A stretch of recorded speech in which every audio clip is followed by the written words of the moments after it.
1장이 아니라 1장 2장입니다. 느헤미야요. 느헤미야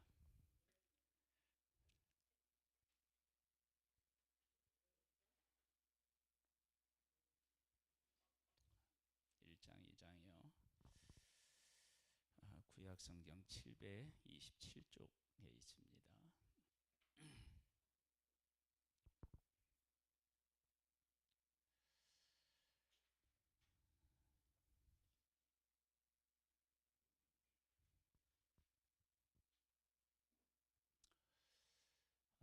하나님께서 가장 중요하게 생각하시고 가장 중요하게 준비하시는 게 도대체 뭐냐라고 할 때 오늘 본문이 그걸 우리에게 정확하게 가르쳐주고 있습니다.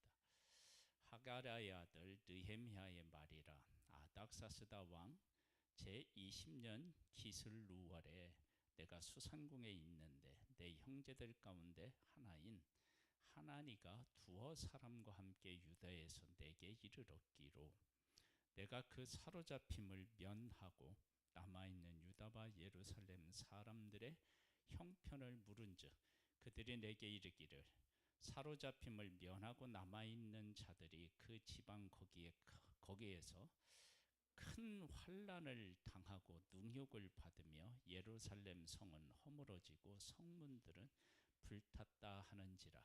내가 이 말을 듣고 앉아서 울고 수일 동안 슬퍼하며 하늘의 하나님 앞에 금식하며 기도하여 이르되 하늘의 하나님 여호와 크고 두려우신 하나님이여 주를 사랑하고 주의 계명을 지키는 자에게는 언약을 지키시며 긍휼을 베푸시는 주여 간구하나이다. 이제 종이 주의 종들인 이스라엘 자손을 위하여 주야로 기도하오며 우리 이스라엘 자손이 주께 범죄한 죄들을 자복하오니 주는 귀를 기울이시며 눈을 여시사 종의 기도를 들으시옵소서. 나와 내 아버지의 집이 범죄하여 주를 향하여 크게 악을 행하여 주께서 주의 종 모세에게 명령하신 계명과 율례와 규례를 지키지 아니하였나이다. 옛적에 주께서 주의 종 모세에게 명령하여 이르시되 만일 너희가 범죄하면 내가 너희를 여러 나라 가운데 흩을 것이요 만일 내게로 돌아와 내 계명을 지키어 행하면 너희 쫓긴 자가 하늘 끝에 있을지라도 내가 거기서부터 그들을 모아 내 이름을 두려고 택한 곳에 돌아오게 하리라 하신 말씀을 이제 청하건대 기억하옵소서. 이들은 주께서 일찍이 큰 권능과 강한 손으로 구속하신 주의 종들이요 주의 백성이니이다. 11절은 이따 읽을게요.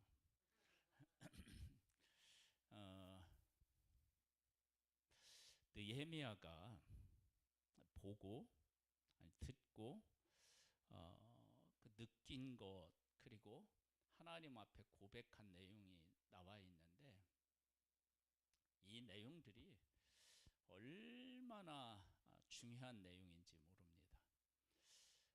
한 사람이 바르게 준비되면 바르게 그 준비된 사람을 통해 어떠한 일들이 우리들 가운데 이루어질 수 있는지 어떻게 우리들 가운데 일어난 일을 바르게 보고 해석할 수 있는지 그것을 우리에게 잘 보여주고 있어요. 여기 보면 유다에 갔는데 갔다가 돌아온 사람들 이야기를 들어보니까 남아있는 사람들이 큰 환난을 당하고 능욕을 받고 예루살렘 성은 허물어지고 성물들은 불탔다. 이 이야기를 들었을 때 느헤미야의 반응이 뭐예요? 이 말을 듣고 앉아서 울고 수일 동안 슬퍼하며 하나님 앞에서 뭐 했다고요? 금식하며 기도했대요. 이게 왜 이 고백이 중요하냐 그러면 느헤미야가 아닥사스다 왕의 술 맡은 관원인데 포로로 잡혀가서 왕의 술 맡은 간원이 되기까지 느헤미야가 겪었을 어려움은 한두 가지가 아니었을 거예요. 그렇다면 내가 그런 어려움을 겪었다 그러면 다른 사람의 아픔과 그리고 삶의 형편을 돌아보는 것은 쉽지 않아요. 왜냐?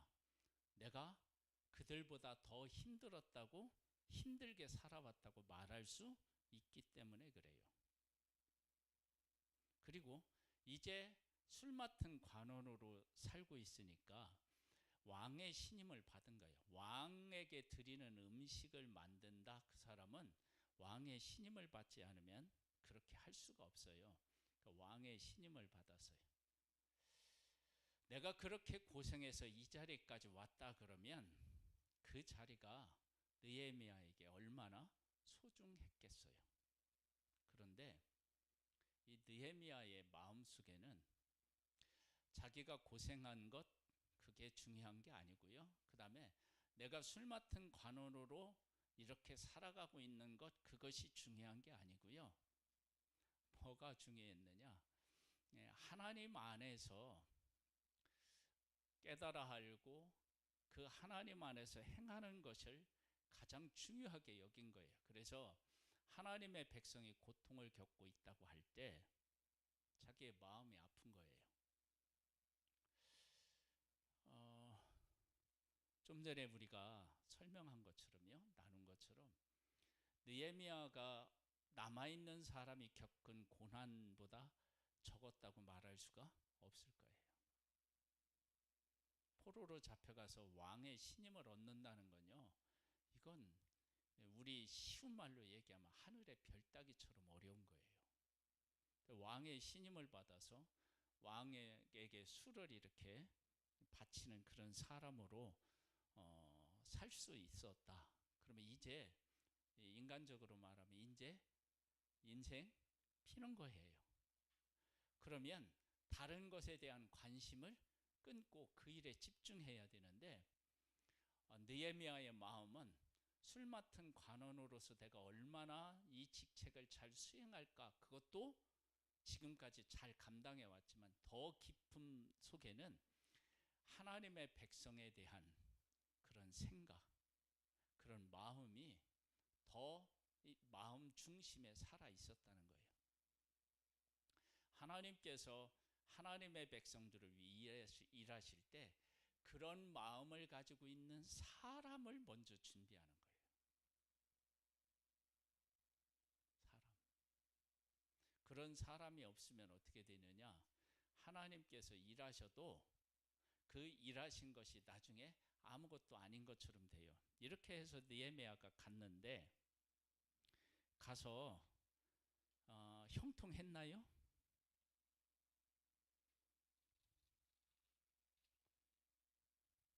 형통하기도 하지만 어려운 일을 만나게 돼요. 어려운 일들을 만나는데 어려운 일을 이렇게 만났을 때 진짜 중심에 하나님을 향한 마음이 없으면 어떻게 되느냐? 변해요. 변질된다고요. 그런데 왕의 신임을 받아서 왕을 잘 섬기면 자기 앞길이 환하게 열리는데도 불구하고 그것보다 더 중요하게 여기는 것이 뭐했느냐? 하나님의 백성과 함께 고난 겪고 그 백성들이 다시 회복되고 그것들을 더 소중하게 여긴 거예요. 그걸 어떻게 알 수 있느냐? 그가 하는 말 한마디 한마디가 다 그래요. 여기서 이제 울고 수일 동안 슬퍼했어요. 하나님 앞에 금식했어요. 그러면서 뭐라고 얘기하냐면 하늘의 하나님, 5절입니다. 하늘의 하나님 여호와 크고 두려우신 하나님이여, 주를 사랑하고 주의 계명을 지키는 자에게는 언약을 지키시고 긍휼을 베푸시는 주여 간구하나이다. 이제 종이 주의 종들인 이스라엘 자손을 위하여 주야로 기도하오니 우리 이스라엘 자손이 주께 뭐 했다고요? 자기들이 지금 바벨론에서 포로 생활을 하고 있는데 왜 포로 생활하고 있다고 고백하는 거예요? 우리들과 우리 조상들이 하나님 앞에 죄를 지어서 그렇습니다. 그러면 이런 고백을 하면 바벨론의 포로로 잡혀서 고생을 할 때 원망이 나오겠어요? 회개가 나오겠어요? 회개가 나오는 거예요. 그러니까 내가 당하는 고난을 어떤 관점으로 보느냐에 따라서 원망할 수도 있고 회개할 수도 있는 거예요. 근데 느헤미야는 어떻게 했느냐? 하나님 관점으로 봐서 하나님께서 우리를 포로로 잡혀가게 하신 것은 우리가 죄를 지었기 때문이다. 그걸 고백하는 거예요. 그러면 바벨론의 포로로 잡혀가서 고생하는 일이 단순히 자기들이 당하는 환난으로만 여기는 것이 아니라 하나님 앞에 회개할 수 있는 그 시간들로 그것을 보는 거예요. 그렇게 보았기 때문에 왕이 느헤미야를 신뢰할 수 있었고, 신뢰하기 때문에 또 뭐예요? 술 맡은 관원으로 직책을 감당할 수 있게 한 거예요. 이런 과정들이 우리 신앙에 있어서 정말 중요합니다. 그러니까 신앙은 내가 어떤 일을 이루느냐라고 하는 것은 결과물이고요. 그것을 이루는 데 있어서 가장 중요한 핵심적인 요소는 뭐냐면 내가 누구로 준비되어 있느냐. 준비되어 있다라고 얘기하는 것은 하나님께서 우리들에게 하신 일을 깨달아 알고 고백하는 거예요. 지금 이스라엘 백성의 바벨론의 포로로 잡혀간 것은 그들이 선지자들이 그렇게 회개하고 돌아오라고 외쳤는데도 회개하고 돌아오지 않아서 바벨론의 포로로 잡혀가서 하나님이 어떤 하나님이신지를 경험하고 하나님께로 돌아와서 다시 약속의 땅으로 돌아오게 하기 위해서였다고요. 그런데 그러한 하나님의 마음을 느헤미야가 정확하게 읽어내요. 그러니까 우리가 믿음이 있다라고 얘기할 때요, 그 믿음은 내가 할 수 없는 일을 놓고 하나님 앞에 막 열심히 기도해서 하나님이 그것이 이루어지기를 위해서 막 그 밤낮 금식하며 기도하는 것보다는요, 하나님이 우리 가운데 어떤 일을 하셨는데 그 일을 깨달아 알고 그 하나님의 마음에 합한 고백과 삶을 살아내는 게 그게 진짜예요. 그 지금 느헤미야는 뭐라고 얘기하느냐면 우리가 죄를 지어서 바벨론의 포로로 잡혀갔다. 그렇게 받아들이는 것이 왜 중요하다고요? 그러면 이것은 고생할 때 원망이 아니라 뭘 한다고요? 회개를 할 수 있기 때문에 그렇습니다. 회개. 자, 그렇게 하고요. 그 다음에는 뭐라고 얘기하느냐면요, 하나님이 약속하시기를 뭐라고 했냐면 주께로 다시 돌아오면, 회개하고 주께로 돌아오면 하나님이 어떻게 해요? 다시 돌려보내시겠다고 약속을 하셨다. 그러면 그렇게 하시면 내가 약속의 땅으로 돌아가려면 뭘 하면 돼요? 하나님 앞에 회개하고 말씀 안으로 들어오면 되는 거예요. 그래서 바벨론에서의 이 느헤미야의 삶은 그렇게 살아가는 일에 초점을 둔 거예요. 이렇게 살아가는 것이 정말로 어렵습니다. 근데 그 하나님 중심으로 보고 깨달아 알고 고백하고 그 가운데서 살아가는 거예요. 그런 이러한 느헤미야를 통해서 하나님은 성벽을 재건하는 일을 하게 하시는 거예요.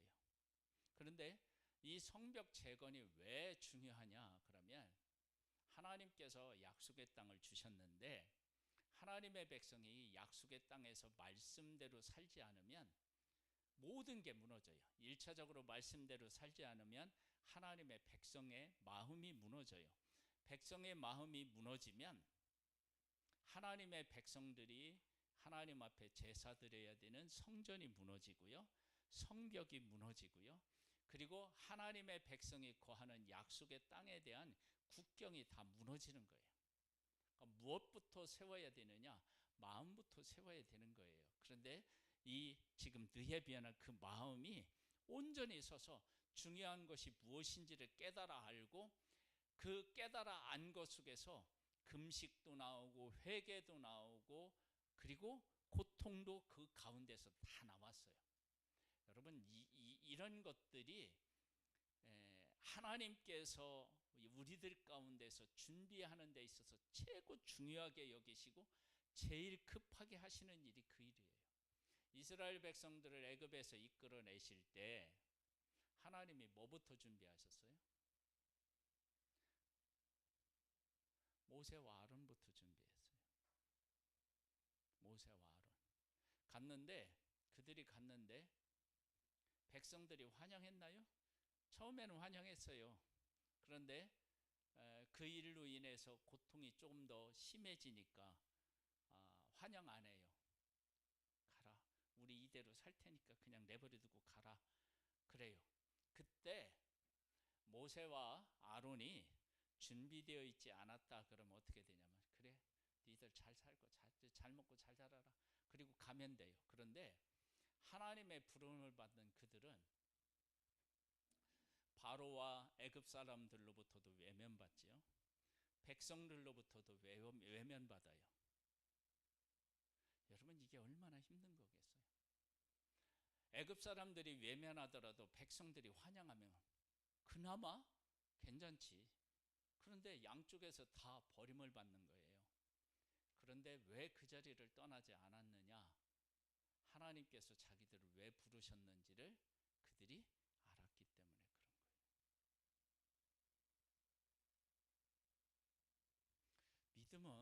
믿음은 위대한 일을 해내는 데서부터 시작되는 게 아니고요. 이렇게 내가 누구인지, 왜 우리가 이 자리에 있는지, 이 자리에서 무엇을 해야 되는지 이런 것들을 알아서 그 일을 하나님 안에서 해내는 거예요. 그래서 보세요. 그렇게 했어요. 뭐라고 하냐면, 우리가 하나님의 말씀대로 살면 바다 끝에 거할지라도 어떻게 해요? 다시 돌아오게 하시겠다고 했대요. 그러면 이 느헤미야가 가장 중요하게 여기는 건 뭐겠어요? 하나님의 말씀대로 사는 거겠죠. 그리고 그 나머지는 누가 하시는 거예요? 하나님이 하시는 거예요. 그런 것들을 깨닫고 그 가운데 살아가는 느헤미야를 준비시켜서 이 느헤미야라고 하는 사람을 통해서 하나님의 백성들이 다시 약속의 땅에 와서 성벽을 재건하고 평안히 살아갈 수 있도록 하시는 그 계획이 느헤미야라고 하는 한 사람이 하나님의 안에서 바르게 보고 바르게 행할 때 그 사람을 통해서 하나님이 이루셨던 일이에요. 그러니까 우리가 이런 사람이 되기를 소망해야 돼요. 여러분 우리나라가 지금 어렵잖아요. 어려운데 이 어려움을 극복하는 길은 다른 데 있지 않아요. 이렇게 느헤미야처럼 준비된 그 한 사람이 있으면 그 한 사람을 통해서 이루어지는 거예요. 저는 믿음으로 살아간다라고 얘기할 때 막 거창하게 뭔 일을 이루는 게 아니라 이렇게 느헤미야처럼 어떤 위치에 있든지 하나님이 가장 소중하게 여기는 것을 내가 소중하게 여기고 그 일을 위해서 술 맡은 관원의 자리를 어떻게 해요? 잠시 접어요. 잠시 접고 하나님의 백성과 함께 와서 성벽을 재건하는 일을 해요.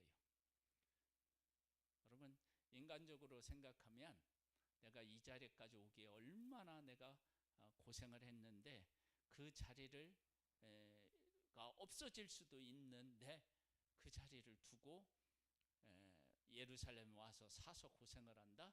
이건 쉬운 게 아니에요. 근데 느헤미야가 그렇게 할 수 있었던 것은 느헤미야의 생애는 왕의 술 맡은 관원으로 살아가는 것보다 더 중요한 게 하나님의 백성으로서 살아가는 걸 더 중요하게 여기고 그 일을 위해서 내가 쓰임을 받는다면 술 맡은 관원으로서의 그 관원으로 그 자리에 있지 않아도 된다라고 하는 생각을 한 거예요. 이런 사람을 통해서 하나님은 회복의 역사를 이스라엘 속에 보여주셨던 것처럼 그런 우리들 한 사람 한 사람이 있다면 이 나라가 회복될 것이고 교회가 회복될 것입니다. 그런 일에 귀하게 쓰임 받는 우리가 되기를 주님의 이름으로 축복합니다. 하나님 아버지, 느헤미야의 마음에는 하나님이 최고였고 하나님의 뜻이 최고였고 하나님이 택한 백성이 최고였습니다. 우리에게도 이와 같은 믿음을 허락하여 주셔서 하나님과 관련된 것을 최고의 것으로 여기고 그것을 위해서 살아서 하나님이 이 땅에 하나님의 뜻을 펼치실 때 우리를 통해 펼치시는 그런 귀한 일에 쓰임받기를 원합니다. 우리 한 사람 한 사람을 붙잡아 주시옵소서. 예수님의 이름으로 기도드립니다. 아멘. 지금은 우리 주 예수 그리스도의 은혜와 하나님 아버지의 독생자를 보내주신 그 크신 사랑하심과 성령님의 교통감화 인도 승리케 하시는 은혜가 오후 예배를 드린 사랑하는 성도들 위해 이제로부터 영원토록 함께 있을지어다. 아멘.